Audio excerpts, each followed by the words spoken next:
Good morning student. मागच्या लेक्चरमध्ये आपण प्रिझम फॉर्म्युला स्टडी केला आहे. प्रिझम फॉर्म्युला असतो mu is equal to sine A plus delta m upon 2 divided by sine A by 2. हा formula आपण मागच्या लेक्चरमध्ये स्टडी केला आहे. याशिवाय आपण स्टडी केलं आहे deviation produce by thin prism. So deviation produce by thin prism formula असतो delta is equal to mu minus 1 into a. A म्हणजे अँगल ऑफ प्रिझम. आता हे दोन रिलेशन आपण स्टडी केलेत. Delta is deviation produce by thin prism, mu म्हणजे refractive index of material of prism, a म्हणजे angle of prism. वरच्या फॉर्म्युल्यात डेल्टा एम म्हणजे minimum angle of minimum deviation, a म्हणजे अँगल ऑफ प्रिझम किंवा refracting angle of prism. याशिवाय आपण लाईटचं डिस्पर्शन ऑफ लाईट हा पॉईंट देखील स्टडी केला आहे. आता डिस्पर्शन म्हणजे काय? So dispersion is nothing but splitting of white light into its constituent colour. मग आता त्याशी रिलेटेड थोड्याशा डेफिनेशन आणि नवीन पॉईंट आहेत ते आपल्याला या टॉपिकमध्ये स्टडी करायचे आहेत. आता पहिली डेफिनेशन आहे ती म्हणजे angular dispersion.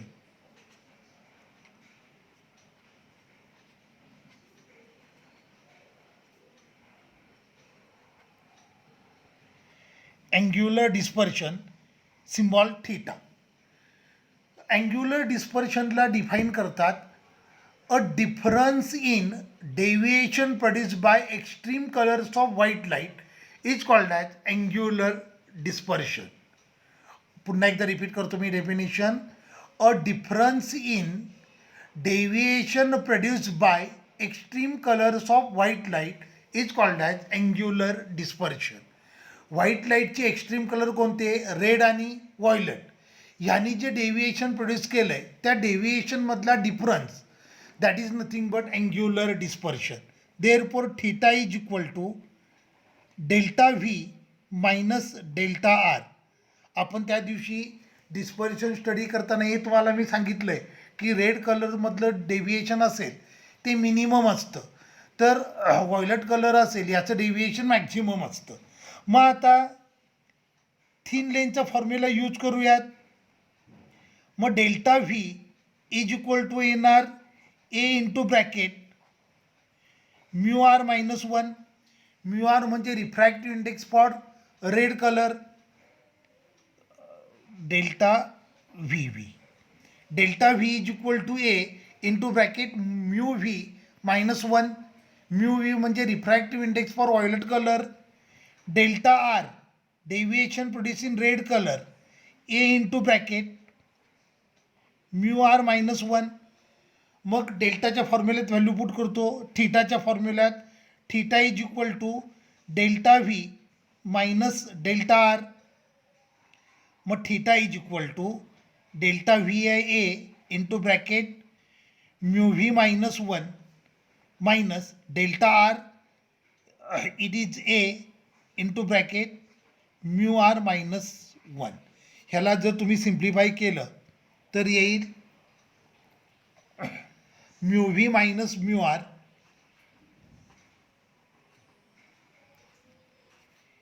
Into a. So angular डिस्पर्शनचा formula.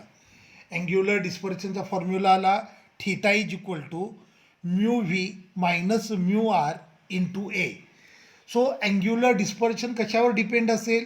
Angular dispersion will depend upon angle of prism and material of prism. लक्षात आलं का? प्रिझमचं मटेरियलवर रिफ्रॅक्टिव्ह इंडेक्स चेंज होणार आहे. So angular dispersion will depend upon material of prism and angle of prism. आणि याचं S I unit हा angle आहे. So S I unit आलं रेडियन. क्लिअर झालं? अँग्युलर डिस्पर्शन म्हणजे काय लक्षात आलं? Difference in deviation produce by extreme colours of white light is called as angle of is called as angular dispersion. आणि angular डिस्पर्शनचा फॉर्म्युला आला theta is equal to mu V minus mu r into A. dispersive power will depend upon angle of prism and nature of material of prism.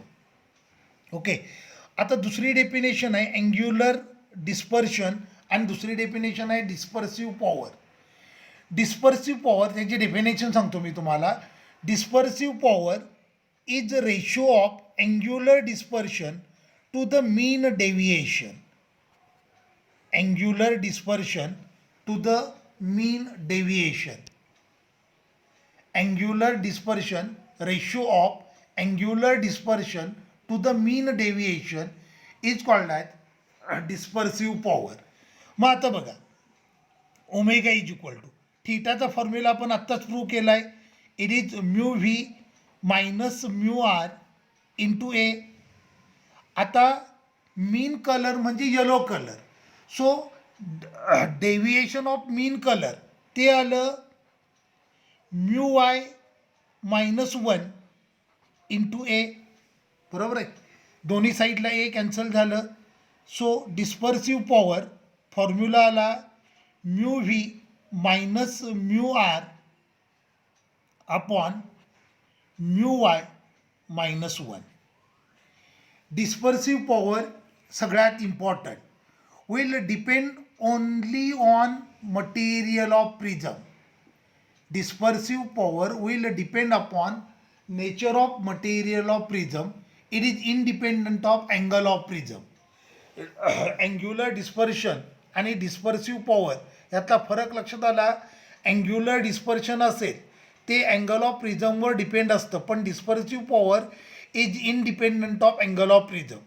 It is ratio of refractive index. Refractive इंडेक्सला unit नसतं, so dispersive power ह्याला unit येणार नाही. Clear झालं. तर या दोन important definition angular dispersion and dispersive power.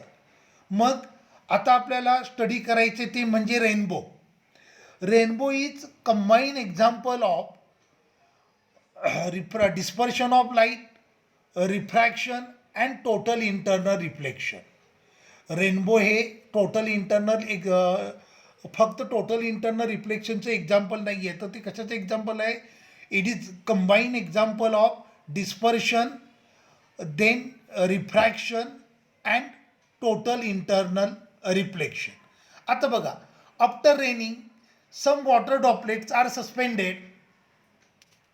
After raining, some water droplets are suspended in atmosphere. When light fall on them, they act as a prism and split light into 7 color. Okay, that is nothing but dispersion. रेनबोच्या दोन type असतात, primary rainbow and secondary rainbow. बऱ्याच वेळेला आकाशामध्ये ज्या वेळेला rainbow दिसतो, एक रेनबोच्या मागच्या बाजूला दुसरा एक फेंट कलरचा रेनबो असतो.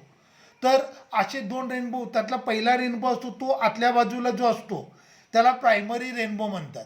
तर आउटर साईडला जो रेनबो असतो याला सेकंडरी रेनबो म्हणतात. आता लक्ष द्या, when light undergoes 2 refraction and 1 total internal reflection. When light undergoes 2 refraction and 1 total internal reflection, rainbow form is called as primary rainbow. लक्षात आलं. ज्या वेळेला light undergoes 2 refraction and 1 total internal reflection, the rainbow form is called as primary rainbow. आता इथे बघा, हा water drop आहे जो ॲटमॉस्फिअरमध्ये सस्पेंड झाला आहे, जो प्रिझमसारखा ॲक्ट होतो आहे. या पॉईंटला रिफ्रॅक्शन होणार because light is entering from air to water drop. या पॉईंटला टोटल इंटरनल रिफ्लेक्शन झालं. या पॉईंटला लाईट बाहेर पडताना पुन्हा ती 7 कलरमध्ये स्प्लिट झाली आणि इथे एकदा रिफ्रॅक्शन झालं. इथे रिफ्रॅक्शन झालं water drop to air. So when light undergoes 2 refraction and 1 total internal reflection, rainbow form is called as primary rainbow. हा रेड कलर आहे, तर हा व्हायलेट कलर आहे. ह्याची अँग्युलर विड्थ आहे 42 degree with respect to observer आणि याची angular width आहे 40 degree with respect to observer. तर When light undergoes two refraction and one total internal reflection, rainbow form is called as primary rainbow. Primary rainbow असेल तर आउटसाईडची जी arc असेल ती red कलरची असेल आणि इंटेरियर पोर्शनकडची जी आर्क असेल ती व्हायलट कलरची असेल. हा रेनबो तुम्हाला असा दिसेल. लक्षात आलं. तर या रेनबोला म्हणायचं प्रायमरी रेनबो. सो हे व्ही, हे I, B, G, Y, O, R. V, I, B, G, Y, O, R. So when after raining some water droplets are suspended in atmosphere. When light fall on them they act as a prism and split light into 7 color, that is nothing but rainbow. Rainbow जर primary rainbow असेल, दोन type असतात रेनबोच्या, primary rainbow and secondary rainbow. Primary rainbow जर form होत असेल तर तिथे दोन रिफ्रॅक्शन झालेले असतील, वन टोटल इंटरनल रिफ्लेक्शन असेल. So when light undergoes two refraction and one total internal reflection, rainbow form is called as primary rainbow. Primary रेनबोची अँग्युलर विड्थ असते 2 डिग्री. ओके. आता बऱ्याच वेळेला प्रायमरी रेनबोच्या मागच्या बाजूला आपल्याला दुसरा एक फेंट कलरचा रेनबो दिसतो. तो रेनबो म्हणजे सेकंडरी रेनबो. आता नीट लक्ष द्या. हा वॉटर ड्रॉप आहे. लाईट वॉटर ड्रॉपवर इन्सिडेंट झाली. या पॉईंटला लाईट वॉटर ड्रॉपमधून एअरमधून वॉटर ड्रॉपमध्ये एंट्री करते, म्हणजे या पॉईंटला रिफ्रॅक्शन झालं. सपोज करा इथे टोटल इंटरनल रिफ्लेक्शन झालं. आता या पॉईंटला टोटल इंटरनल रिफ्लेक्शन झालं, या पॉईंटला टोटल इंटरनल रिफ्लेक्शन झालं. लाईट 7 कलरमध्ये स्प्लिट झाली आणि खाली आली. ओके. हा व्हायलट कलर, हा रेड कलर. हा angle 53 degree with respect to observer, हा angle 50 degree with observer. So when light undergoes two refraction and two total internal reflection, a rainbow form is called as primary rainbow. a rainbow form is called as secondary rainbow. When light undergoes two refraction and one total internal reflection, rainbow form is called as secondary rainbow. जर लाईटचे 2 refraction आणि 2 total internal reflection होत असतील तर जो rainbow form होतो याला म्हणतात सेकंडरी रेनबो. सेकंडरी रेनबो असेल तर कलर सिक्वेन्स उलटा असेल. आउटसाईडला कलर असेल तो व्हायलट असेल, तर इंटेरियरमध्ये कलर असेल तो रेड कलर असेल आणि याची अँग्युलर विड्थ असेल 3 degree. When light undergoes two refraction and two total internal reflection, कळलं का? When light undergoes two refraction and two total internal reflection, a rainbow form is called as secondary rainbow. Secondary रेनबोमध्ये colour sequence प्रायमरीच्या reverse असतो. ह्यातला inner साईडचा colour असेल, interior साईडचा colour असेल तो रेड असेल, जर आउटसाईडचा कलर असेल तो व्हायलट कलर असेल आणि याची विड्थ असेल 3 डिग्री. लक्षात आलं. मग आता पुढचा पॉईंट आपण स्टडी करूया, ते म्हणजे स्कॅटरिंग ऑफ लाईट.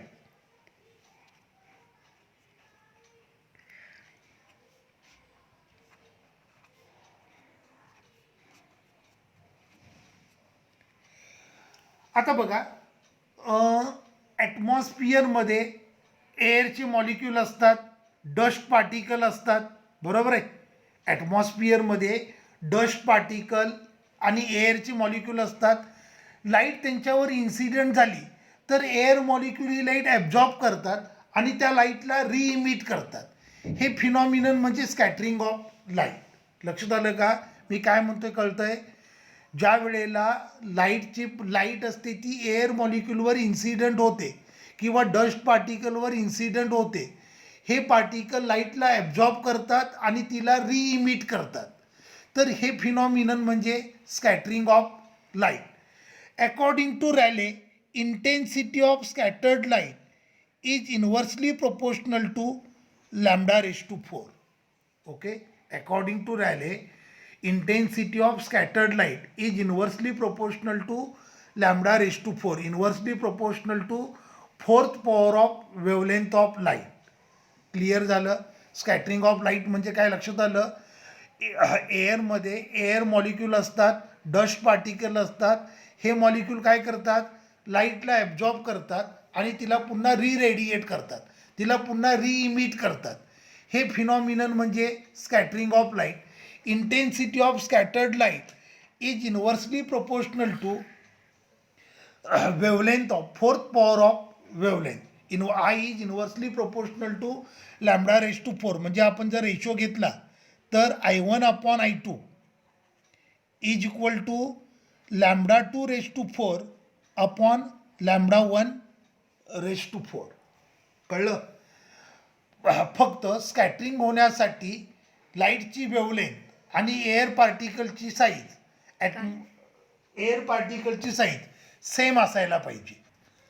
हां, तर मी काय सांगत होतो, जर आपण रेशो घेतला I is inversely proportional to lambda raise to 4, मग तुम्ही जर रेशो घेतला तर I1 upon I2 is equal to lambda 2 raise to 4 upon lambda 1 raise to 4. फक्त एक कंडिशन लक्षात ठेवायची, scattering will takes place when size of obstacle, size of dust particle किंवा size of molecule is of the order of wavelength of light. Okay, scattering will takes place when size of molecule is of the order of wavelength. Clear झालं. तर स्कॅटरिंगचे example पण आपल्याला माहीत आहेत, तुम्हाला 10th झाले असतील. Blue colour of sky, white colour of cloud, red colour use for signal, during sunset and sunrise sun appear radiation colour. These are examples of scattering. These are examples of scattering. लक्षात आलं. Red colour use for signal, blue colour of sky, white color of cloud, then during sunset and sunrise sun appear radiation color. All these are examples of scattering of light. Clear झालं. मग आता आपण नवीन point आता चालू करतोय, तो म्हणजे human I. Normal human eye is just like photographic camera. Normal human I, आपला जो डोळा असतो, it is just like a photographic camera in which there is a crystalline convex lens of variable focal length. आपल्या डोळ्यांची जी आयलेन्स असते, त्या आयलेन्सची focal length आपल्याला कमी जास्त करता येते. So it is just like it is crystalline convex lens of variable focal length. In case of I, retina will act as a screen. Okay, आपली जी इमेज फॉर्ममध्ये तुम्ही एखादा ऑब्जेक्ट बघता, त्याची इमेज डोळ्यांवर फॉर्म होते, रेटिनावर फॉर्म होते. त्यामुळं रेटिनाला कन्सिडर करतात जस्ट लाईक स्क्रीन. कळलं. Normal human eye is just like photographic camera. It consist of a crystalline convex lens of variable focal length. Okay, retina will act as a screen on which image is formed. Center of retina is called as yellow spot.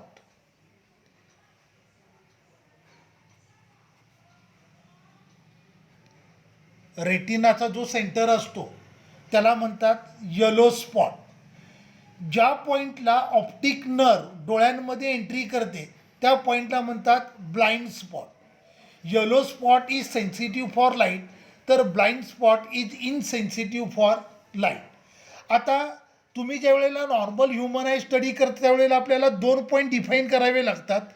ते म्हणजे near point, यालाच distance of distinct vision पण म्हणतात किंवा least distance of distinct vision पण म्हणतात.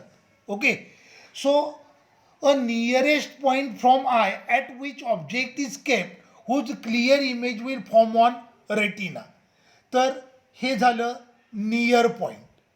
अ point nearest to the eye at which object is place so that its clear image will form on retina is called as near point.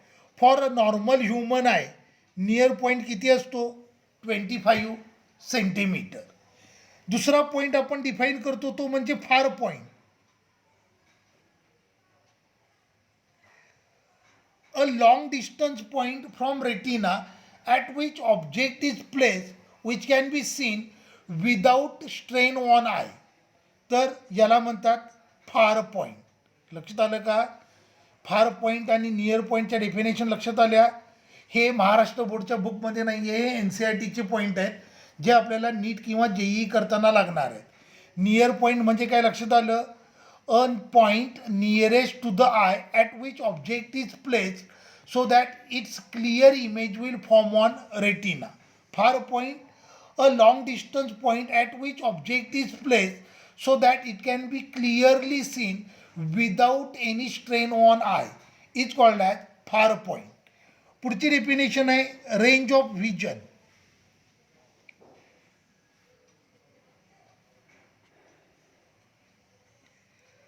Range of vision, distance between near point and far point is called as range of vision.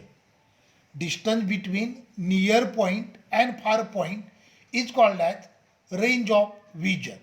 मग आता आपण बघूयात power of accommodation of eye. Okay, for near point, near point u is equal to -25 centimetre येणार. Image रेटिनावर form झाले. आयलेन्सपासून retina असतो तो 2.5 सेंटीमीटरवर असतो. मी साईन कन्व्हेन्शन यूज केलेत. ऑब्जेक्ट डिस्टन्स निगेटिव्ह असणार, इमेज डिस्टन्स पॉझिटिव्ह असणार. मग 1/f is equal to -1/u plus 1/v हा लेन्स फॉर्म्युला झाला. बरोबर आहे. 1/f is equal to -1/u plus 1/v. This is lens formula. मग व्हॅल्यू पुट करूयात. 1/f इज इक्वल टू, आता u -25 सेंटीमीटर आहे, हे मायनस मायनस प्लस झालं म्हणजे हे आलं 1/25 प्लस 1/2.5. सो हे आलं 1/25. ह्याला मी 10 मल्टिप्लाय डिवाईड करतो म्हणजे हे 10/25 आलं. म्हणजे हे मला मिळालं 11/25. हे आलं 1/f. Therefore f is equal to 25/11. Power is equal to 100/f in centimetre. मग हे आलं 100/f किती आहे? 25 इंटू 4. तर पॉवर आली 44 डायऑप्टर. कळलं का? फॉर नियर पॉईंट जर कन्सिडर केला तर नियर पॉईंटला नॉर्मल ह्युमन आय असतो, त्याची पॉवर किती असते? 44 डायऑप्टर. आता फॉर फार पॉईंट, आता फार पॉईंट असेल तो ऑब्जेक्ट इन्फिनिटीला प्लेस केलेला असेल. बरोबर आहे. फार पॉईंट म्हणजे a point at a longer distance from I. फार पॉईंट असेल तो ऑब्जेक्ट फार पॉईंट असेल तो ऑब्जेक्ट इन्फिनिटीला असेल आणि व्ही असेल 2.5.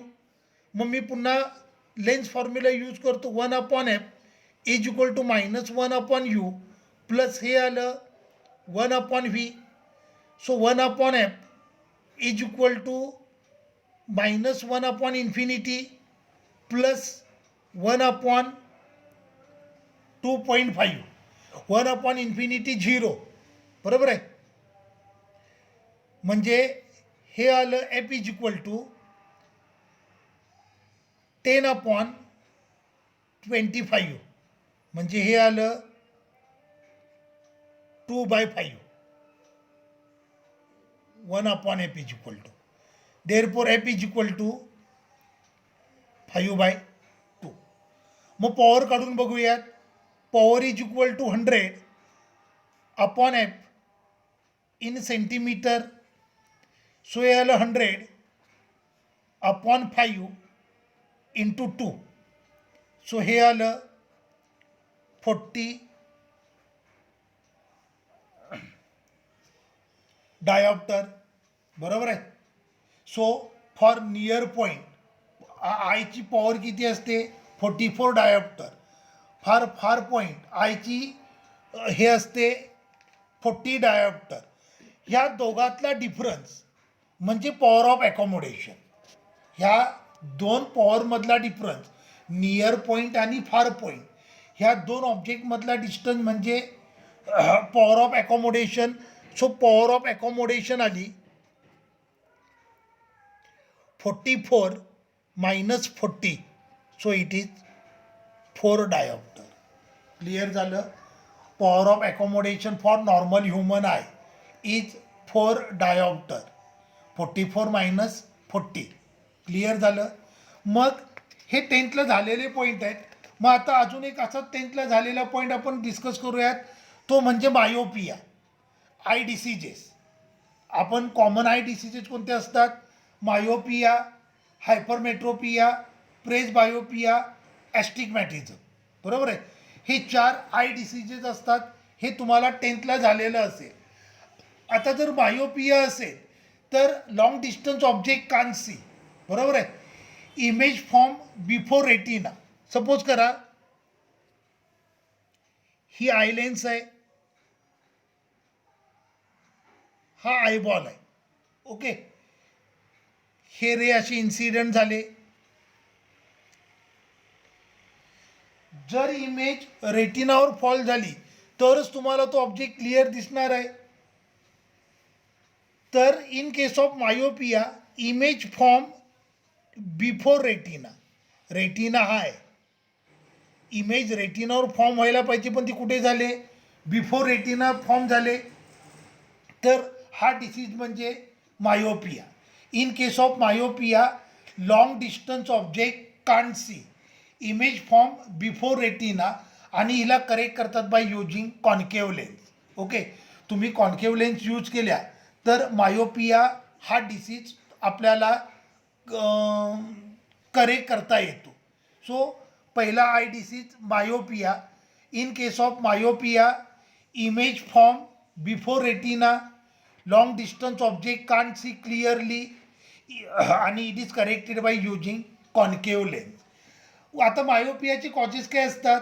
तर पहिलं कॉज असतं ते म्हणजे elongation of eyeball, excessive curvature of cornea. हे त्याचे कॉजेस झाले. लक्षात आलं. Elongation of eyeball and excessive curvature of cornea, this is myopia. आता hypermetropia. Hypermetropia near object can't see, image form after retina. आता हा रेटिना आहे, हे ऑब्जेक्ट आहे.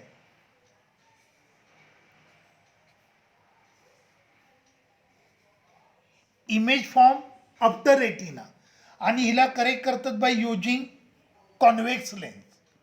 लक्षात आलं. हायपरमेट्रोपिया म्हणजे काय समजलं? Near object can't see, image form after retina, corrected by using convex lens. Clear. हां. आता कॉर्नियाचे हायपरमेट्रोपिया असेल तर त्याचे कॉजेस काय असतात? Decrease in size of eyeball, increase in focal length of eye lens. आयबॉलची साईज डिक्रीज झाली असेल तर हायपरमेट्रोपिया होतो. किंवा focal length of eyeball, focal length of eye lens, focal length of eye lens increase झाली असेल तर जो डिसीज होतो तो म्हणजे कोणता असतो? हायपरमेट्रोपिया. आता पुढचा डिसीज आहे तो म्हणजे प्रेस बायोपिया. आता प्रेस बायोपिया असेल तर त्यामध्ये लांबचं आणि जवळचं दोन्ही दिसत नाहीत. हे मेनली ओल्ड एजमुळं होतो. मग ह्याला करेक्ट करतात by using by focal length. लक्षात आलं. In case of presbyopia near as well as long distance object can't see. In case of presbyopia near object as well as long distance object can't see, it is corrected by using by focal length. लक्षात आलं. तुमच्या आजोबाचा चष्मा असतो बघा, त्या चष्म्याला 2 lens असतात, तर ती म्हणजे बायफोकल लेन्थ. त्याच्यामुळं हा डिसीज होतो. तर हा डिसीज करेक्ट करता येतो. आता दुसरं आहे ते म्हणजे ॲस्टिग्मॅटिझम. आता हे सपोज करा ह्या हॉरिझंटल लाईन आहेत, ह्या व्हर्टिकल लाईन्स आहेत.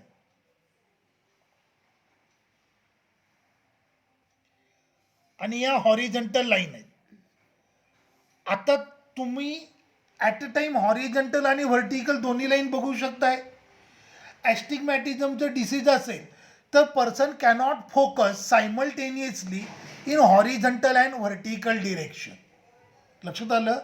पर्सन म्हणजे एक तर त्याला दिसताना फक्त व्हर्टिकल लाईन तरी दिसतील किंवा सगळ्या हॉरिझॉन्टल लाईन तरी दिसतील. पर्सन एकाच वेळेला हॉरिझॉन्टल आणि व्हर्टिकल डिरेक्शनला फोकस करू शकत नाही. हा डिसीज म्हणजे ॲस्टिग्मॅटिझम आणि याला करेक्ट करतात बाय युजिंग सिलेंड्रिकल लेन्स. आता ह्या टॉपिकच्या अगदी शेवटी आपण आलो आहे. आता आपल्याला ऑप्टिकल इन्स्ट्रुमेंट स्टडी करायचे ते म्हणजे simple microscope, compound microscope and telescope. ठीक आहे, थांबूया.